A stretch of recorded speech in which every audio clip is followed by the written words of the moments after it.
اگر پیشاب کے بعد قطرات کی بیماری ہو تو ایک ہی استنجا کرنا پڑے گا یا قطرات آنے کے بعد دوبارہ استنجا کرنا پڑے گا؟ اور یہ قطرات اگر شلوار پر پڑ جائیں تو ان کا دھونا ضروری ہے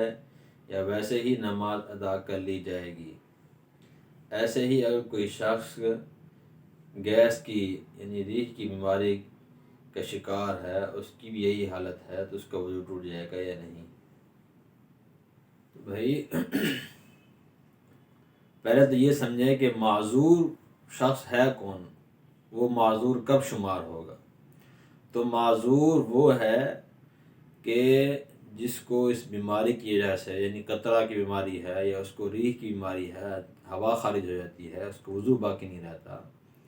وہ شرعاً معذور تب ہوگا جب اس کو اتنا وقت نہیں ملتا، نماز کا وقت شروع ہوا اور نماز کا وقت ختم ہو گیا، اس کو اتنا وقت نہیں ملا کہ وہ وضو کر کے جو ہے وہ فرض نماز جو ہے ادا کر لے، یعنی اس کی بیماری نے اس کو اتنا وقت بھی نہیں دیا، اس کے اندر قطرے آ رہے ہیں، اس کے اندر اس کی ہوا جو ہے وہ خارج ہو رہی ہے، تو اتنا وقت بھی نہیں ملا کہ وضو کرے اور نماز پڑھ لے، تو وہ شخص شرعاً معذور ہوگا۔ اور پھر اس کے اندر بھی تفصیل ہے کہ وہ نماز جماعت کے ساتھ نہیں بلکہ اگر اکیلا پڑھ رہا ہے، اس کو اکیلا پڑھنے میں بھی اتنا وقت نہیں ملتا کہ وہ وضو کر کے نماز پڑھ سکے، فرض نماز پڑھ سکے۔ اور اگر وہ آدمی نماز تو پڑھتا ہے،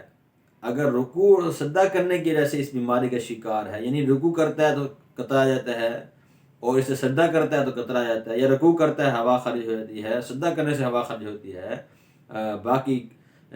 چیزوں سے ہوا خارج نہیں ہوتی، تو وہ رکوع سجدہ نہیں کرے گا، اشارے سے جو ہے نماز پڑھے گا،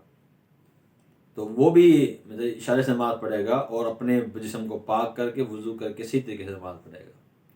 تو اس کی تفصیل یہ ہے۔ اگر کسی کے پاس اتنا بھی نہیں ہے، اتنا اس کو بیماری ہے، اتنا مرض ہے کہ وہ جو ہے یعنی وہ نہیں اس کا وضو باقی رہ رہا، اس کے قطرے آ رہے ہیں، ہوا خارج ہو رہی ہے، تو اب شرعاً یہ آدمی معذور ہے، اور یہ آدمی جو ہے نماز پڑھنے سے پہلے جو ہے وہ کیا کرے گا، اپنے آپ کو پاک کرے گا۔ اب نماز کے اندر یہ خارج ہو رہی ہے اور نماز کے اندر قطرے آ رہے ہیں تو اس کا خیال نہیں کرے گا، بلکہ جو ہے وہ نماز مکمل کرے گا۔